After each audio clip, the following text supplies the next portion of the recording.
Hello students, હવે આપણે chapter number 14 નિવસન તંત્ર જે છે એનો અભ્યાસ કરીશું, જેને અંગ્રેજીમાં ઇકોસિસ્ટમ કહેવાય છે. હવે આ ચેપ્ટરમાં આપણે કેટલાક મુદ્દાઓ જોઈશું.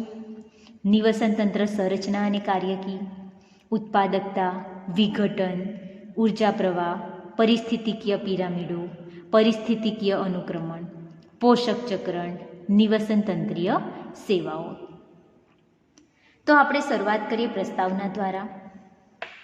નિવસન તંત્રને પ્રકૃતિના એક ક્રિયાત્મક એકમના સ્વરૂપમાં જોઈ શકાય છે.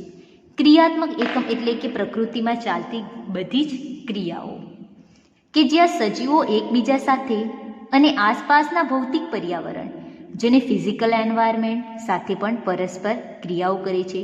એટલે કે નિવસન તંત્ર એક ક્રિયાત્મક એકમ. ક્રિયાત્મક એટલે કે એવો વિસ્તાર જ્યાં જૈવિક અને અજૈવિક ઘટકો એકબીજા સાથે પારસ્પરિક ક્રિયાઓ કરશે.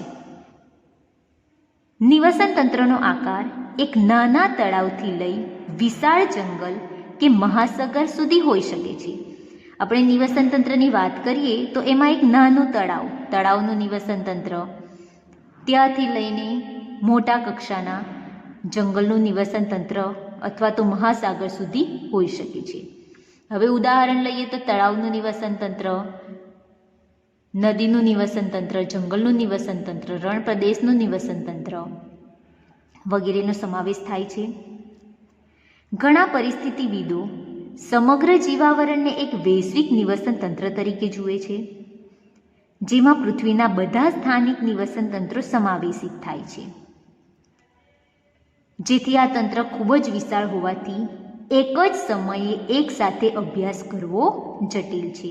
હવે બધા નિવસન તંત્રને ભેગા કરીએ, બધા જ ઘટકોને, જંગલ, રણ પ્રદેશ, દરિયાઈ વિસ્તાર, નદીનો વિસ્તાર, તો એનો અભ્યાસ કરવો જટિલ બની જાય છે. જેથી અભ્યાસની અનુકૂળતા માટે તેને બે આધારભૂત કક્ષાઓમાં વિભાજિત કરી શકાય છે. કયા? તો સ્થલજ એટલે કે ટેરેસ્ટ્રિયલ, અને બીજું કયું તો જલજ. હવે અભ્યાસ કરવા માટે નિવસન તંત્રને બે ભાગમાં વિભાજિત કરવામાં આવ્યા છે. કયા? તો સ્થલજ એટલે કે જમીન પર રહેતા બધા જ નિવસન તંત્ર, અને બીજું જોઈએ તો જલજ એટલે કે એક્વેટિક એટલે કે જલીય સજીવોનું નિવસન તંત્ર. હવે જંગલ એટલે કે ફોરેસ્ટ, તૃણભૂમિ એટલે કે ગ્રાસલેન્ડ અને રણ એટલે કે ડેઝર્ટ સ્થલજ નિવસન તંત્રના કેટલાક ઉદાહરણ છે. મિત્રો ખાસ યાદ રાખજો, આપણે બે કક્ષાઓમાં નિવસન તંત્રને વિભાજિત કર્યું છે. પહેલું કયું છે? સ્થલજ, અને બીજું કયું છે તો જલજ. હવે સ્થલજ જે છે એમાં શેનો સમાવેશ થાય? તો પહેલું છે જંગલનું નિવસન તંત્ર, તૃણભૂમિનું નિવસન તંત્ર, રણ એ સ્થલજ નિવસન તંત્રના ઉદાહરણ છે. આવી જ રીતે આપણે જલજ નિવસન તંત્રના ઉદાહરણ જોઈએ તો એમાં તળાવ, સરોવર, જલપ્લવિત ભૂમિ, નદી, વેલાદમુખી વગેરે જલજ નિવસન તંત્રના ઉદાહરણ છે. તો અહીં જે નિવસન તંત્રને બે ભાગમાં વિભાજિત કરવામાં આવ્યા હતા, સ્થલજ અને જલજ, એના ફરી પ્રકારમાં વિભાજિત કરવામાં આવ્યા છે. કૃષિ ક્ષેત્રે અને માછલીઘરને માનવ સર્જિત નિવસન તંત્ર તરીકે ઓળખી શકાય છે. હવે કૃત્રિમ નિવસન તંત્રમાં શેનો સમાવેશ થાય? તો કૃષિ ક્ષેત્રે અને માછલીઘર. કૃષિમાં કૃષિ જે કરવામાં આવે છે ખેડૂતો દ્વારા, આ કૃત્રિમ નિવસન તંત્ર છે. આવી જ રીતે માછલીઘર જે છે, માછલી ઉછેર, એ પણ એક કૃત્રિમ નિવસન તંત્ર કહેવાય. એટલે કે માનવ દ્વારા ઉત્પન્ન કરવામાં આવેલા અથવા તો બનાવવામાં આવેલા નિવસન તંત્ર. આપણે સૌથી પહેલા નિવસન તંત્રની રચનાને જોઈશું, જેથી ઉર્જા પ્રવેશ એટલે કે ઉત્પાદકતા, ઉર્જાનું સ્થળાંતરણ એટલે કે આહાર શૃંખલા, જાળ એટલે કે આહાર જાળ, પોષક ચક્રીયકરણ અને ઉર્જા નિકાલ એટલે કે વિઘટન તથા ઉર્જા વ્યયને ક્રમબદ્ધ રીતે જાણી શકીએ. નિવસન તંત્રની રચનામાં શેનો સમાવેશ થાય? તો પહેલાં તો ઉર્જા પ્રવેશ એટલે કે ઉત્પાદકતા, ત્યાર પછી ઉર્જાનું સ્થળાંતરણ જેમાં આહાર શૃંખલા, આહાર જાળ અને પોષણ ચક્રિયનો સમાવેશ થાય, ત્યાર પછી ઉર્જા નિકાલ એટલે કે વિઘટન તથા ઉર્જા વ્યય. તો આ રીતે એને એક જ સિક્વન્સમાં, એક જ ચક્રબદ્ધ રીતે ગોઠવી શકાય છે. તેની સાથે સાથે આપણે ચક્રો, શૃંખલાઓ, ઝાડના સંબંધોને પણ જોઈશું, જે તંત્ર અને એના આંતર સંબંધો અંતર્ગત આ ઉર્જા પ્રવાહના પરિણામ સ્વરૂપે સર્જન પામ્યા છે.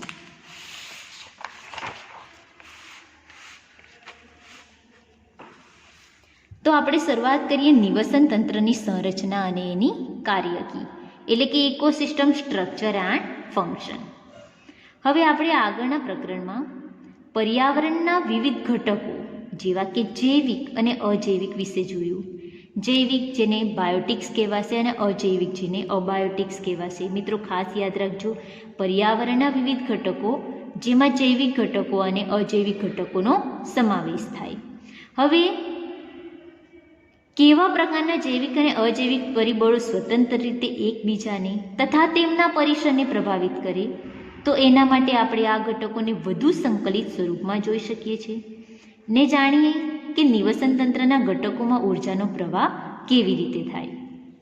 તો જૈવિક અને અજૈવિક ઘટકોની આંતરક્રિયાઓના પરિણામ સ્વરૂપ એક ભૌતિક સંરચના વિકાસ પામે છે. મિત્રો ખાસ યાદ રાખજો કે જૈવિક અને અજૈવિક ઘટકોની આંતરક્રિયા એટલે કે પર્યાવરણમાં રહેલા જૈવિક ઘટકો અને પર્યાવરણમાં રહેલા અજૈવિક ઘટકો બંને વચ્ચે જ્યારે આંતરક્રિયા થાય તો એના પરિણામ સ્વરૂપ જે વિકાસ પામે એને શું કહેવાશે? ભૌતિક સંરચના, જે દરેક પ્રકારના નિવસન તંત્રની લાક્ષણિકતા છે. આ લાક્ષણિકતા બધા જ માટે છે.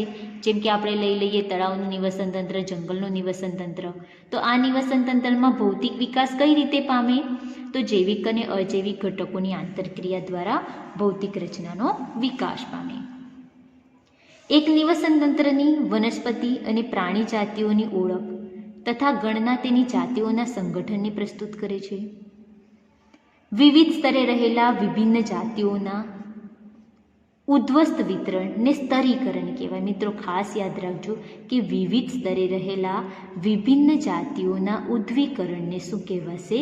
સ્તરીકરણ એટલે કે સ્ટેટિફિકેશન કહેવાય છે. હવે એનું ઉદાહરણ આપણે જોઈએ તો વૃક્ષોએ જંગલના સર્વોચ્ચ ઉદ્ધવસ્ત સ્તરે, ત્યાર પછી ક્ષુપો દ્વિતીય સ્તરે અને ત્યાર પછી છોડ તથા તૃણ નિમ્ન સ્તરે ગોઠવાય છે.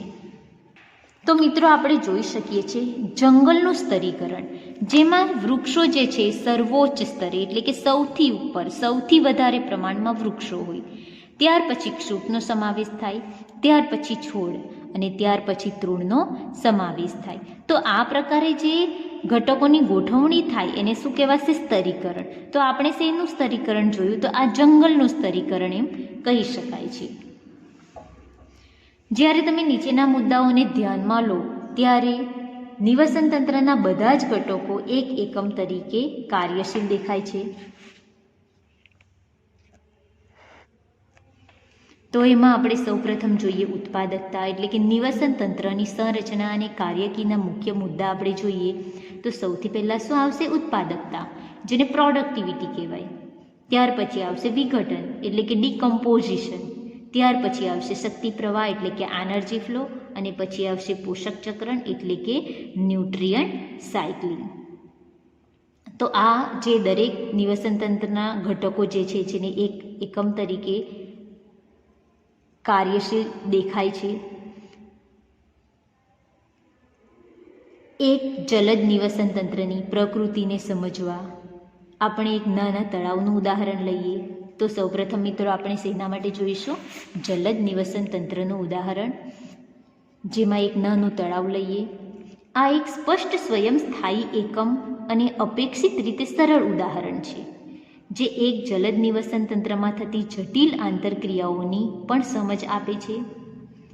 તળાવ એ છીછરા પાણીનું સંગ્રહ સ્થાન છે, જેમાં ઉપર જણાવેલ નિવસન તંત્રના બધા 4 મૂળભૂત ઘટકો ખૂબ જ સારી રીતે પ્રદર્શિત થાય છે. એટલે કે મિત્રો આપણે તળાવનું નિવસન તંત્ર લીધું છે, જેના મુખ્ય એકમ ઘટકો કયા કયા છે? તો ઉત્પાદકતા, વિઘટન, શક્તિ પ્રવાહ, પોષણ ચક્રણ.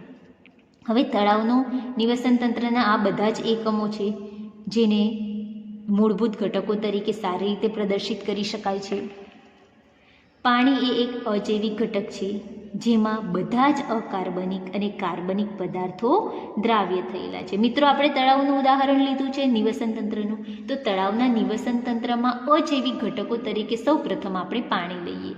તો પાણીમાં કેટલાક કાર્બનિક એટલે બધા જ કાર્બનિક અને બધા જ અકાર્બનિક પદાર્થો દ્રાવ્ય થયેલા હોય છે. અને તળાવના તળિયે સેન્દ્રિય તત્વો સભર માટીની જમાવટ થાય છે. આપણને ખબર છે કે તળાવના પાણીમાં કાર્બનિક અને અકાર્બનિક પદાર્થો દ્રાવ્ય થયેલા હોય છે. આ ઉપરાંત તળાવના તળિયે સેન્દ્રિય તત્વો સભર માટીની જમાવટ થાય છે. સૂર્ય ઉર્જાનો પ્રવેશ, તાપમાનનું ચક્રણ, દિવસની અવધિ એટલે કે સમયગાળો અને અન્ય આબોહવાકીય પરિસ્થિતિઓ સમગ્ર તળાવની કાર્યકીના દરનું નિયમન કરે છે. એટલે કે આ બધા જ અજૈવિક ઘટકો જે છે એ તળાવના નિવસન તંત્રનું નિયમન કરે. હવે વનસ્પતિ પ્લવકો, કેટલીક લીલ અને તરતી કે નિમગ્ન તથા કિનારે જોવા મળતી વનસ્પતિઓ વગેરે સ્વયંપોષી ઘટકો તરીકે જોવા મળે છે. હવે આપણે તળાવના નિવસન તંત્રમાં જોઈએ તો શેનો સમાવેશ થાય? તો એમાં વનસ્પતિ પ્લવકોનો સમાવેશ થાય, જેને આપણે ડાયાટોમ્સ કહીએ. કેટલીક લીલનો સમાવેશ થાય, કેટલીક તરતી કે નિમગ્ન ડૂબેલી વનસ્પતિ, જે કિનારે જોવા મળતી વનસ્પતિઓ વગેરે સ્વયંપોષી ઘટકો જોવા મળે. એટલે કે આ બધા જે હરિત વનસ્પતિ જે છે હરિત કણો ધરાવે છે, જેથી પ્રકાશ સંશ્લેષણ દ્વારા પોતાનું કાર્ય જાતે કરે છે, જેથી એનો સમાવેશ સ્વયંપોષીમાં થાય છે. હવે મુક્ત રીતે તરતા અને તળિયે વસવાટ કરતા પ્રાણી પ્લવકો ઉપભોક્તાનું પ્રતિનિધિત્વ કરે છે, જેમ કે ફૂગ, બેક્ટેરિયા, કશાધારીઓ, વિઘટકો, જે ખાસ કરીને તળાવના તળિયે વિપુલ પ્રમાણમાં હોય છે. તળાવના તળિયે કયા કયા ઘટકોનો સમાવેશ થાય? તો ફૂગ, બેક્ટેરિયા, કશાધારીઓ, વિઘટકો, જે તળાવના તળિયે વિપુલ પ્રમાણમાં હોય છે.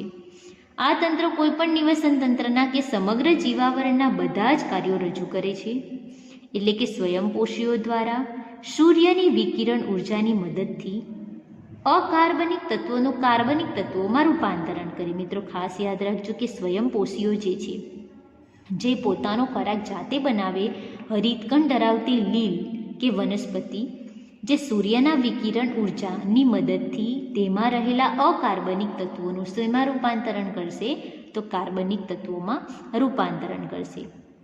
વિષમપોષીઓ દ્વારા સ્વયંપોષીઓનો ઉપભોગી ભક્ષણ થાય. એટલે કે વિષમપોષીઓ આ સ્વયંપોષીઓને ખાશે.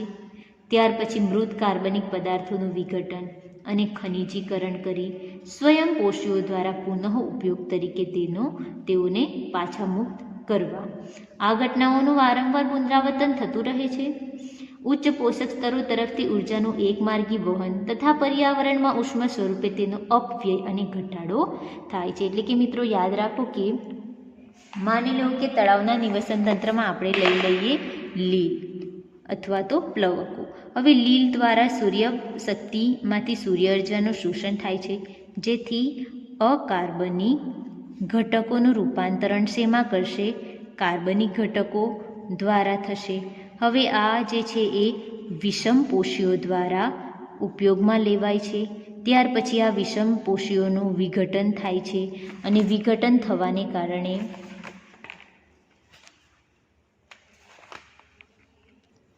ખનિજીકરણ થાય છે. આ જે વિષમપોષીઓ જે છે એનું ખનિજીકરણની ઘટના થાય છે.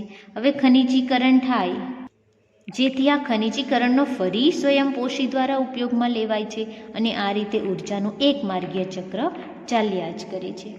અને આ રીતે પર્યાવરણમાં ઉષ્મા સ્વરૂપે તેઓ અપવ્યય અને ઘટાડો થાય છે.